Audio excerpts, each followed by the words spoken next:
सुंदरा श्रीधरा घनश्याम सुंदरा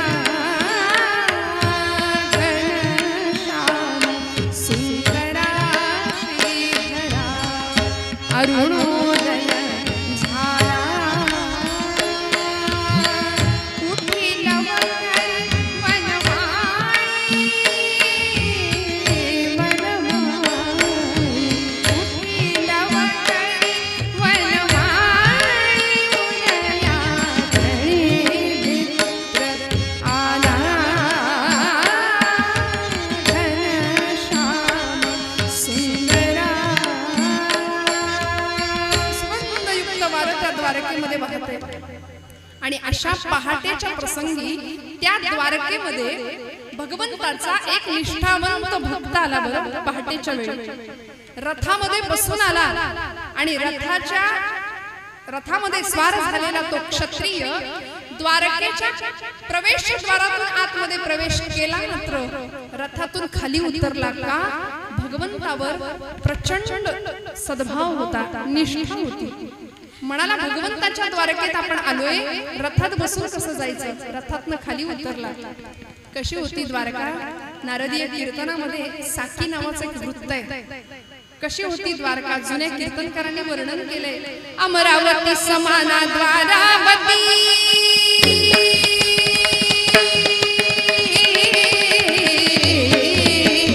अमरावती समाना द्वारा अमरावती समाना द्वारावती पुरी कनकाची हा अमरावती समाना द्वारावती पुरी कनकाची विलोकी दिव्य राजधानी विलोकी दिव्य राजधानी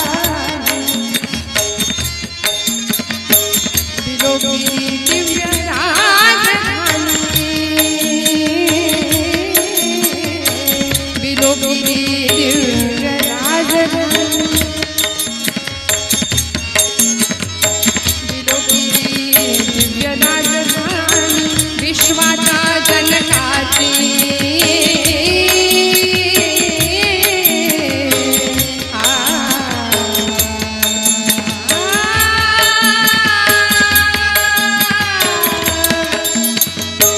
विलोकी दिव्य राजधानी विश्वाचा जनकाची रामा साधुनी रामा राजा राम होनी सुंदर द्वारका नगरी सुंदर नगरी मळमळली आहे सोन्याने आणि अशा त्या नगरीमध्ये पहाटेच्या प्रसंगी तो क्षत्रिय आलाय रथात बसून रथातनं खाली उतरला द्वारकेची धूळ मस्तकाला लावली आणि गोपाल कृष्णांच्या विषयीचं अतीव प्रेम हृदयामध्ये त्याला बघून सगळ्यांना आनंद झाला बरं सकाळी सकाळी याचा चेहरा बघायला मिळाला वा वा काय भाग्य आपल्याकडे पण असतं सकाळी सकाळी बरा चेहरा समोर दिसला तर आपल्याला खात्री असते दिवस आजचा चांगला जाणार त्याला बघून सगळ्यांना आनंद झाला द्वारकेतल्या मंडळींना जे लहान होते ते याला वाकून नमस्कार करत होते जे मोठे होते त्यांना हा नमस्कार करतोय जे समवयस्क आहेत ते अलिंगन देत आहेत सगळा शिष्टाचार पार पडतोय जसा पुरुष वर्गाला आनंद झाला तसा द्वारकेतल्या स्त्री वर्गाला सुद्धा आनंद झाला कसा सुभाषितकार म्हणाले काय काव्य आहे बघा जुनं काव्य बरं का आताचं काव्य न ऐकण्यासारखं न वाचण्यासारखं आधुनिक कवींचं काव्य पण म्हणाले काय काव्य पूर्वीचं हे तुम सुभद्रा हरणे म्हणाले त्याला बघून द्वारकेतल्या सगळ्या स्त्रियांना आनंद झाला आणि त्या स्त्रिया घराघरातल्या अशा खिडक्या होत्या गवाक्ष त्या गवाक्षांमधून असं खाली बघत होत्या त्याला आणि त्यांना एवढा आनंद झाला हे तुम सुभद्रा हरणे या तत्व बुद्धिं हृदि कुर्वतेना गवाक्ष मार्गैः वृत्तवीक्षणाना स्त्रीणां खेन्दो स्मित चंद्रिका भूत गोपाल कृष्ण भगवान की जागे पंढरीनाथ महाराज की एवढा आनंद झाला वर्णन केलं हे तुम सुभद्रा हरणे त्याला बघून सगळ्या बायकांना एक गोड प्रसंग आठवला कुठला प्रसंग म्हणाले सुभद्राताईचं हरण करण्याकरता बलराम दादांना फसवून रैवत पर्वतावर हा बोका संन्यास घेऊन बसला होता म्हणाले कुठला संन्यास? त्रिदंडी संन्यास. त्या संन्यासाचं नावच आहे, जो केव्हाही घेता येतो आणि केव्हाही सोडता येतो. त्रिदंडी नावाचा संन्यास घेऊन बसलेला हा कशासाठी? कोण होता हा? पार्थ त्रिदंडी वेश स्वीकारी हलधरास वंचाय.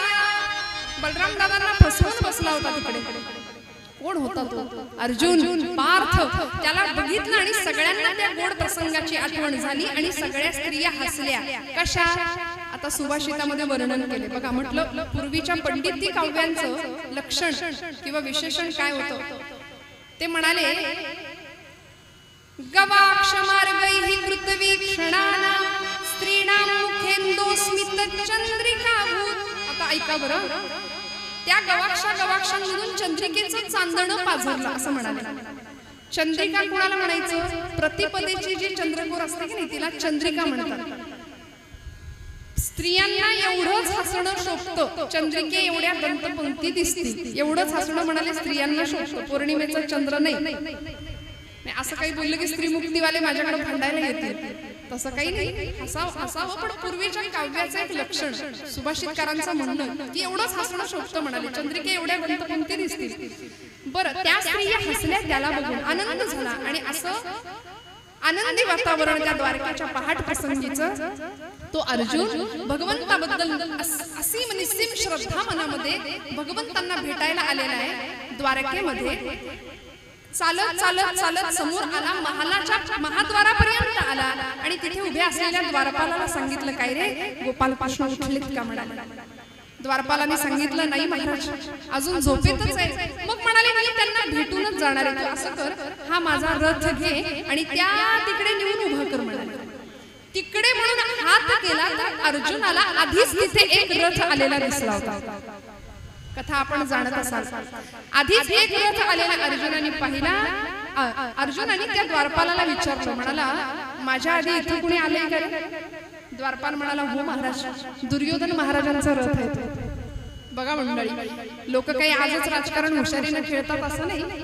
सगळी मत आदल्या रात्रीच बदलतात की नाही.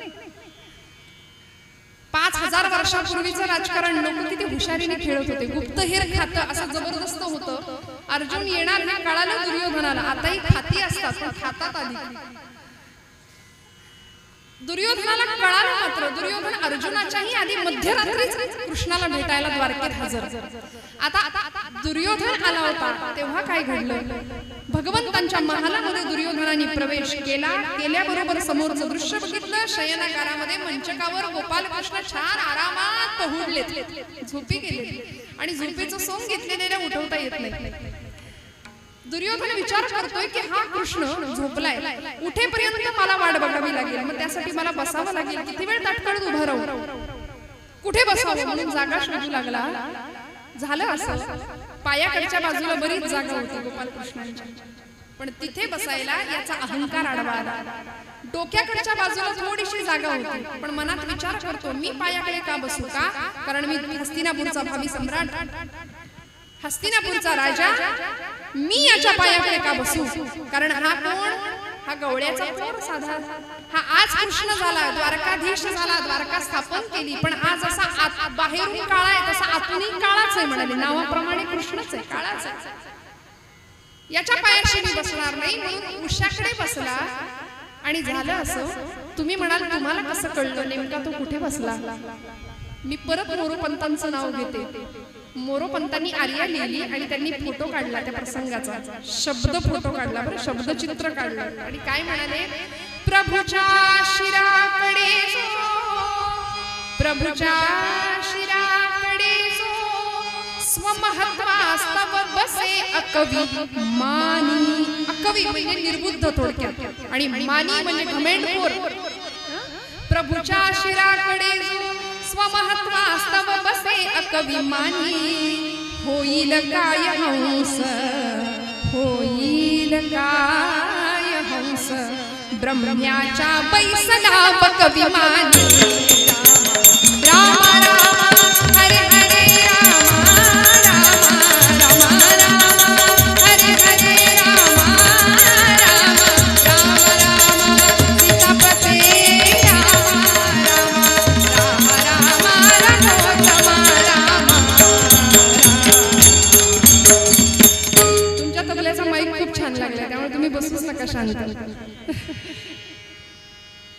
होईल काय हंस ब्रह्म्याच्या बैसला बक विमानी.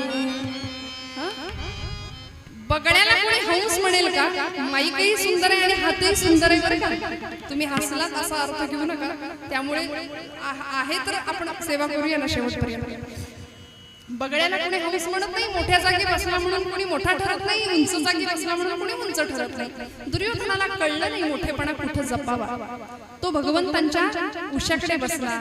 झालं असं, बराच वेळ दुर्योधन वाट पाहतोय. गोपाल कृष्णांनी मुद्दाम उठायला उशीर केला होता. त्याला काय आवश्यक आहे? मल्टी डायमेन्शनल कॅरेक्टर आहे भगवंतांचं. असं सुदर्शन चक्रासारखं गोल गोल गोल गोल. कितीही प्रयत्न करा आमची बुद्धी थकेल पण चरित्र कळत नाही. असं सुंदर चरित्र. दुर्योधन वाट बघतोय भगवंतांच्या उठण्याची. म्हणाले आता 11 वाजले, 11:30 पर्यंत हा उठला म्हणजे मिळवलं, नाहीतर 12 वाजवेल हा माझेही आणि सगळ्यांचेच. त्यामुळे बघूया वाट किती वेळ झोपतोय बघूया. भगवंत मुद्दाम उशीर करत होते आणि बघता बघता पहाट प्रसंगी अर्जुन आला बरं का. आणि अर्जुनाने महालामध्ये त्या शयन मंदिरात प्रवेश टाकला मात्र, पाय टाकला मात्र समोरचं दृश्य बघितलं आणि अर्जुनाला हायसं वाटलं, आनंद झाला. म्हणाला दुर्योधना, मनातल्या मनात त्याचे आभार मानले. म्हणाला आमच्या जागेवर तुम्ही अतिक्रमण केलं नाही, कारण आमची जागा हीच पायाशी, भगवंतांच्या पायाशी बसला. पाय हातात घेतले, हळुवार हाताने भगवंतांचे पाय चेपू लागला आणि अंतःकरणातली भावना एकच आहे, आम्ही देवाचे पाय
भगवंतांच्या पायाशी आमची जागा. हळुवार हाताने पाय चेपणे सुरू आहे आणि भगवंतांनी स्पर्श ओळखला. म्हणाले आता उठायला हरकत नाही. ताडताड उठून बसले. समोर दिसला अर्जुन. आता दृश्य असं आहे, जो आधी आला होता तो गेला मागे. का? अहंकार आडवा आला. समोर बसला असता तर आधी दुर्योधनच दिसला असता ना. तो गेला मागे आणि जो उशिरा आलाय तो आला पुढे. भगवंतांनी विचारपूस सुरू केली अर्जुनाची. अर्जुना, अरे केव्हा आलास? वेड्या, कळवायचं नाही का? तुझ्या स्वागताची काहीतरी तयारी केली असते. बघ बरं, हे बरं दिसतंय का? मी असं झोपून राहिलोय, तू आलायस, सांगायचं नाही का? बरं सगळे खुशाल आहेत ना? आमची द्रौपदी ताई, भीमसेन दादा, युधिष्ठिर दादा, नकुल, सहदेव सगळे आरामात आहेत ना? सगळे छान आहेत ना? अर्जुन आपला हो हो हो हो करतोय, पण इकडे मागे अशी तळपायाची आग मस्तकाला चालली होती. हा, लोक याला राजा म्हणतात, कृष्ण म्हणतात, द्वारकाधीश म्हणतात. याला एवढं साधं कळू नये की जो आधी आलाय त्याची चौकशी आधी करावी, जो नंतर आलाय त्याच्याकडे नंतर बघावं. कसला राजा आणि न राहावं, आपण आलोय हे कृष्णाला कळावं म्हणून दुर्योधन मोठ्याने जरा आवाज दिला, खाकरला. कृष्णाने चमकून मागे बघितलं, म्हटले हो हो तुम्ही पण आलात का? या या म्हणाले. स्वागतम सुस्वागतम. काय योग आहे म्हणाले दुर्योधना. आज एकाच दोन पक्षाचे दोन वीर एकाच दिवशी एकाच वेळी मला भेटायला आलेत म्हणाले. काय दुर्मिळ योगायोग आहे. दुर्योधन म्हणाले, ए कृष्णा, तुझा तो लाडका कितीतरी मागणं आलाय, मी आधी आलो. बरं आलात ना? काय काम काढलं बोला, कशासाठी आलात? दोघांनी सांगितलं, भगवंता कृष्णा, कुरुक्षेत्रावरचं कौरव पांडवांच्या मधलं युद्ध निश्चित झालंय, धर्मयुद्ध. त्या युद्धाकरता आम्ही तुझी मदत मागायला आलोय. आणि युद्धाच्या नियमानुसार दुर्योधन सांगत होता, कृष्णा युद्धाचा नियम असा आहे की युद्धासाठी जो आधी मदत मागायला येईल त्याला आधी मदत द्यायची. मी आलोय आधी. भगवंत म्हणाले, मला माहिती होतं तुम्ही येणार आणि दोघंही माझ्या नात्यातले आहात, त्यामुळे तुम्हाला मला मदत करावी लागणार. अर्जुनाचं भगवंताशी नातं आहे आत्ते भावाचं, आणि अर्जुनाचा दुर्योधन भाऊ म्हणजे भगवंताशी त्याचंही नातं. म्हणाले, अर्जुन जसा माझ्या नात्यातला आहे, दुर्योधना तसा तूही माझ्या नात्यातला आहे. पण अर्जुन नात्यातला आहे, तू नात्यातला आहेस. अर्जुन ज्यातला आहे त्यातला तू नाही. पण मी ठीक आहे, मदत करतो दोघांना. पण माझ्या मदतीचे मी 2 भाग केले. बोला आता निवड करा, कोणाला काय हवंय ते. 2 भाग माझ्या मदतीचे केले. एका बाजूला मी एकटा उभा असेल, दुसऱ्या बाजूला माझं सगळं सैन्य असेल. आणि मी कसा, न धरी शस्त्र करी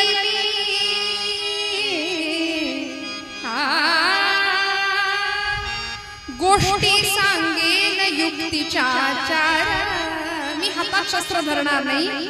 काय सांगितलं भगवंतांनी, ना करी धरी शस्त्रास, ना करी धरी शस्त्रास, ना करी धरी शस्त्रास, करणार नाही युद्धास यापुढे, करणार नाही युद्धास यापुढे.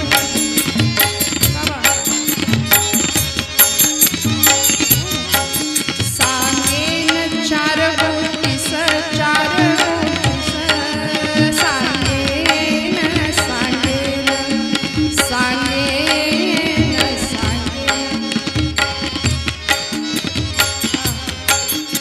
सांगेन, सांगेन, सांगेन 4 गोष्टीस, 4 गोष्टीस युक्तीच्या पहातून भास यापुढे, यापुढे, यापुढे.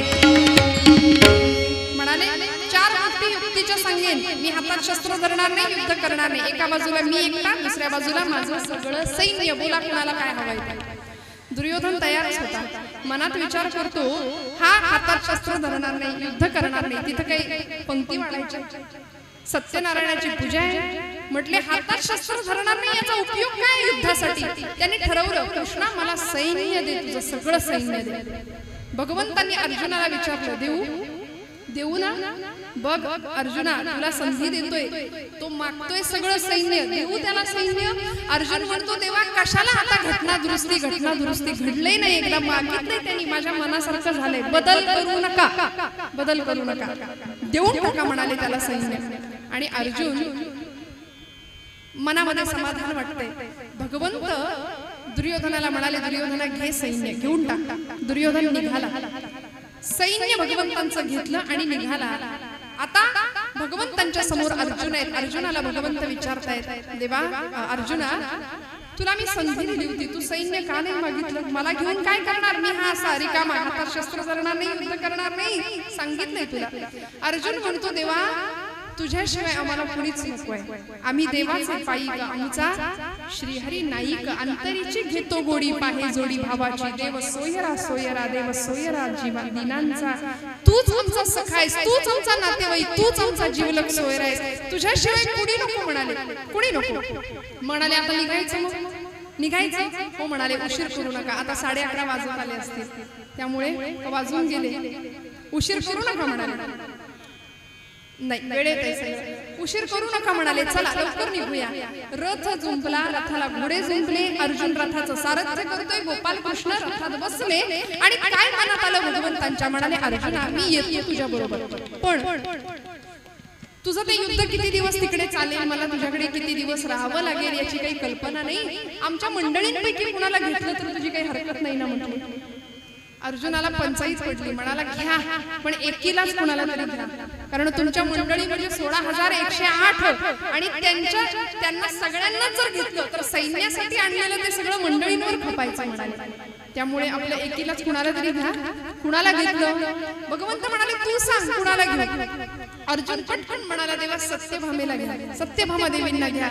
का? कारण सत्यभामेचा युद्धातला पायगुण अत्यंत चांगला. नरकासुर वध भगवंतांनी केला. आपण दिवाळी साजरी करतो. त्या नरकासुर वधाच्या वेळी भगवंतांच्या बरोबर सत्यभामा होती. रात्रीचं युद्ध झालं होतं आणि सत्य म्हणजे जिथे सत्य, जिथे खरेपणा आहे तिथे विजय. भा म्हणजे बुद्धी प्रतिभा, जिथे बुद्धी आहे तिथे विजय. आणि मा म्हणजे लक्ष्मी, जिथे लक्ष्मी आहे तिथे विजय. म्हणाले सत्यभामा देवींना घ्या. बरोबर घेतलं, रथात बसवलं, भगवंत निघाले. आणि जात असताना भगवंत सत्यभामेला सांगतायत सत्यभामे बघ आता काय माझं स्वागत होईल, काय माझी बहीण माझी द्रौपदी बघशील आता अशी. अगं जगात असं भावा बहिणीचं नातं मिळणार नाही शोधून, अशी मला ओवाळायला औक्षण करायला उभी राहिली असेल स्वागतासाठी. बघशील सत्यभामे, बघशील तू. सत्यभामा देवी आपल्या हो हो हो करत होत्या. आणि बघता बघता पांडवांकडे गोपालकृष्ण आले. रथ आला दारात, तसं सगळे स्वागताला सज्ज झाले. भगवंत आले, भगवंत आले. युधिष्ठिर दादा, भीमसेन, नकुल, सहदेव सगळे आले. सगळ्यांनी स्वागत केलं. पण भगवंतांची नजर शोधत होती द्रौपदीला. वेड्यासारखे भगवंत शोधताय द्रौपदी, माझी द्रौपदी कुठे, माझी द्रौपदी आली नाही, यायला हवी होती, कुठे माझी द्रौपदी. सत्यभामा आतापर्यंत गप्प होती, ती बोलली. म्हणाली चला माझी बहीण जीव ओवाळून टाकत होता. पण बहीण म्हणे दादा दादा कुठपर्यंत ओवाळणी व्यवस्थित पोचते की नाही तिथपर्यंत म्हटले. चला कुणी नाही तो ओवाळायला येणार, चला माघारी. थांब का सत्यभामे, अहो तुमचं ठीक आहे पण बाई माणूस आले, बाई माणसाच्या स्वागताला बाई माणसाने यायला नको. बहुतेक हे नणंद भाऊजाईचं नातं तेव्हापासून आले असं बिघडत नाही का. किती गोड बोला पण ते पोटातलं गोड नसतंच असं बऱ्यापैकी वाटतं ना. इकडं तसं नसलं तर चांगलीच गोष्ट आहे. गोपालकृष्ण सत्यभामेला सांगतायत थांब सत्यभामे थांब, माझ्या द्रौपदीचं काहीतरी बिनसलंय. जा रे सहदेवा तू बघून ये. सहदेव कनिष्ठ पांडव सहदेवाला पाठवलं आणि द्रौपदीचा शोध घ्यायला सांगितलं. कुठे बसली होती द्रौपदी? शोध शोध शोधलं. द्रौपदी सापडली. रागाने लाल झाली, क्रोधाने पावली. रागाने लाल झाली, क्रोधाने पावली. लाल झाली, क्रोधाने पावली.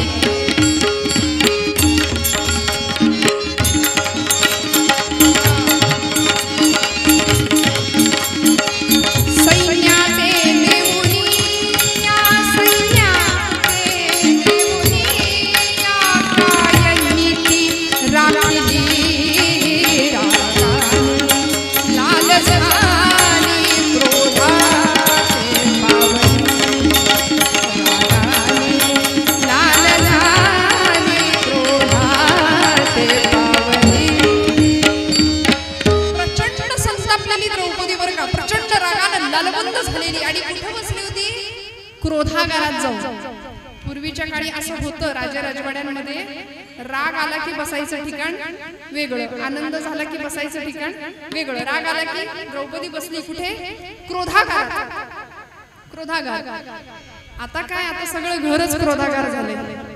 त्यामुळे वेगळं क्रोधागार काढायची काही गरज नाही. सगळं घर आमचं क्रोधागार आहे. या एका विकारांवर आम्ही जर विजय मिळवला ना तर आमचे प्रपंच सुखाचे होतील मंडळी. द्रौपदी का रागवली होती भगवंतावर? खऱ्या भक्ताला परमेश्वरावर रागवण्याचा हक्क असतो, अधिकार असतो. माझ्या जनाबाईंनी भांडण केलं की पांडुरंग परमात्म्याशी, अरे अरे विट्यामुळं मायेच्या कारट्या म्हणायचे.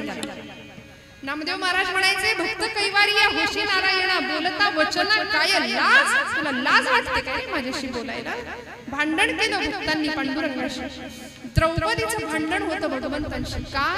कारण सगळं सैन्य दिलं दुर्योधनाला आणि रिकाम्या हाताने आलाय. मला अगदी आश्वासन दिलं होतं थांब द्रौपदी वेळ येऊ दे, मी सगळं सैन्य घेऊन येतो तुझ्याकडे, पण आता रिकाम्या हाताने आला, काय त्याचा उपयोग? सहदेवाने बघितलं द्रौपदी अशी बसलीये. विचारलं अगं द्रौपदी काय झालंय? चल भगवंत आलाय. येणार नाही. येणार नाही? अगं तुझ्या रागाचा भगवंतांच्या येण्याशी संबंध काय ते तर कळू दे. संबंध काय तुम्हाला नाही कळणार म्हणाली संबंध काय भारी माझा भाऊ म्हणून जीव ओळून टाकत होते त्याच्यावर पण सगळं सैन्य दिलं दुर्योधनाला आणि रिकामी हाताने आलाय काय त्याचा उपयोग जन्मात त्याचं तोंड पाहणार एवढं ऐकलं आणि सहदेव आल्या पाहुणे माघारी आला भगवंत विचारतायत काय झालं सहदेवा कुठे आहे द्रौपदी सहदेवाने सांगावं काय सांगू देवा वदे प्रभुला सहदेव देवराया वदे प्रभुला सहदेव देवराया वदे प्रभुला सहदेव देवराया बोल गेला गेलाची सर्व वाया बोल गेला गेलाची सर्व वाया म्हणाले देवा तुमच्यावरच बसलीये का शब्द दिला होता तिला ससैन्य येईन तुझ्या सोबत म्हणून तुमच्यावर बसली सत्यभामा म्हणाली चला कळलं ना काही स्वागताला कोणी येणार नाही चला माघारी भगवंत म्हणाले थांब सत्यभामे नकुलाला पाठवलं नकुलाच्याही बाबतीत तेच घडलं द्रौपदी आली नाही अर्जुन गेला बरं का अर्जुन विचार करत होता की असं वजन नको हसत होता गालातल्या गालात भगवंत म्हणाले अर्जुन अरे वेळ काय परिस्थिती काय तू हसतोस हसू नाही तर काय करू म्हणाले दोघं जण गेले आणता नाही आलं तिला बायकोवर असं वजन नको उठ म्हटलं की उठ बस म्हटलं की बस भगवंत म्हणाले तू जा आण द्रौपदीला बघू येते आणि अर्जुन टिपेच्या सुरातच मंडळी द्रौपदीला क्रोधागारामध्ये प्रवेश करता करता बोलायला लागला काय द्रौपदी चल उठ द्रौपदी म्हणते येणार नाही काय येणार नाही अगं विसरलीस जगत चालक अनंत कोटी ब्रह्मांड नायक दारामध्ये आलायस आणि त्याला भेटायला नाही म्हणतेस त्याचा औक्षण करायला नाही म्हणतेस एवढी कृतज्ञ झालीस का ग एवढी कृतज्ञ झालीस विसरलीस त्यांनी केलेले उपकार भर दरबारामध्ये दुःशासनाने केसांना धरून आणलं होतं फरफटत तुला द्यायची याचना करत होती कुणी कामी नाही आलं त्यांनी सहस्रपटीने तुला वस्त्र पुरवलं आणि आज तो दारात आलाय आपल्या मदतीला तर विसरलीस त्याचे उपकार कृतज्ञ झालीस द्रौपदी उठ द्रौपदी उठ चल द्रौपदी म्हणते येणार नाही अर्जुनाने सांगावं द्रौपदी प्रभुवरी कारसनी सप्रमदे प्रभुवरी कारसनी सप्रमदे प्रभुवरी कारसनी प्रमदे प्रभुवरी कारसनी द्रौपदी चल उठ द्रौपदी म्हणते येणार नाही टिपेच्या सुरात अर्जुन द्रौपदीला सांगत होता द्रौपदी अगं विसरलीस भगवंतांनी केलेले उपकार चल द्रौपदी प्रभुवरी कारसनी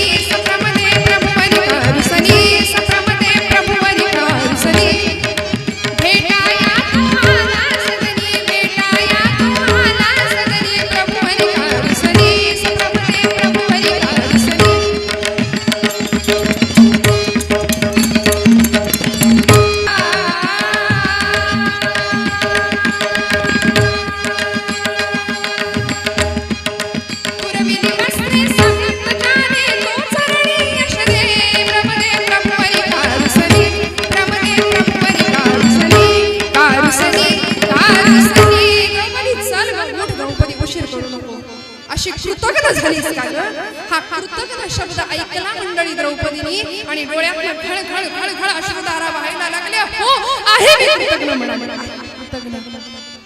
अहो मी राजकन्या आहे राज उपभोगात लहानाचे मोठी झाले याज्ञसेनी यज्ञातला जन्म झाला माझा द्रुपद राजकन्या म्हणून ओळखले गेले सगळ्या राज उपभोगांचा सुखांचा उपभोग घेतला लहानाचे मोठी झाले आणि दैव योगाने लग्न झालं विवाह झाला तुम्हा पांडवांशी आणि वाट्याला आलं ते दुःख पण त्याही दुःखामध्ये सगळं हसत हसत सहन केलं अज्ञातवास सगळा वनवास सहन केला नवे भर सभेत स्त्री म्हणून झालेली विटंबना सुद्धा सहन केली पुरुषासारखे पुरुष असून तुम्ही काही करू शकला नाही हे सगळं हसत हसत सहन केलं पण भाऊ म्हणून माझ्या पाठीशी राहिला माझा परमात्मा गोपाल कृष्ण मला शब्द दिला होता द्रौपदी थांब निर्वाणीच्या प्रसंगी मी तुझ्या सोबत असेन काळजी करू नकोस पण आजपर्यंत दुःख भोगलं आजपर्यंत दुःख सोसलं पण आता शेवटचं युद्ध आहे कुरुक्षेत्रावरचं या युद्धामध्ये तरी तो ससैन्य माझ्या सोबत यावा आणि 4 सुखाचे क्षण अनुभवायला मिळावेत एवढीच अपेक्षा करते आणि एवढं जर असेल एवढ्याने मी जर कृतज्ञ ठरत असेल ना तर हो आहे मी कृतज्ञ जन्मात त्याचं तोंड पाहणार नाही सांगा जाऊन त्याला तिच्या डोळ्यातलं पाणी बघितलं आणि अर्जुन आल्या पावली निघाला. आता द्रौपदीला कोण आणणार, कोण आणणार? भगवंतांना काळजी वाटू लागली आणि एवढ्यात आमचे भीम दादा उठले बर का. भीमसेन भगवंतांच्या समोर उभे राहिले, म्हणाले देवा मी आणू का, मी करू का हे तुमचं भावा बहिणीचं बिघडलेलं दुरुस्त करू का, सगळं आणतो द्रौपदीला. भगवंत म्हणाले जा भीमा, माझा तुझ्यावर विश्वास आहे, तू आणशील द्रौपदीला, जा. जातो म्हणाले, पण त्या बदल्यात मला काय मिळणार, कारण तुमचा न्याय आहे ना, पहिले देव फिरले, मला काय देणार, मी तुमचं एवढं मोठं काम करणार, मला काय मिळणार. भगवंत म्हणाले माग तुला काय हवं ते. कल्पना करा ना, त्याच्या जागी आपण असतो तर, म्हणजे मी तर लोकसभेचं विधानसभेचं आता एखादं तिकीटच मागितलं असतं, हे की नाही. आम्ही अशीच मागणी आमची मागतो. तुकोबराय म्हणतात ह्याची दान देगा देवा तुझा, आम्ही म्हणतो लाखभर रुपये पगार व्हावा, जमल्यास इन्कम टॅक्स बुडवता यावा आणि यातूनही सही सलामत सुटलो तरच ऋण गाई ना आवडी. हे आमचं मागणं आहे. म्हणजे फरक आहे ना मागण्यामध्ये. संतांचं मागणं विलक्षण वेगळं होतं, निष्काम मुक्ती होती. आम्ही मिशनपेक्षा कमिशनला जास्त महत्व देतो. आता भीमानी काय मागावं या प्रसंगामध्ये भगवंताकडे म्हणाला देवा द्यायचंच असेल तर एक दे. ऐका बरं, भीमानी सांगितलं भगवंता काय देशील मला, जेवढं प्रेम द्रौपदीवर करतोस ना तेवढं प्रेम माझ्यावर करावं लागेल, तेवढं प्रेम माझ्यावर कर. भगवंतांचे डोळे पाणावले. भगवंत म्हणाले अरे वेळ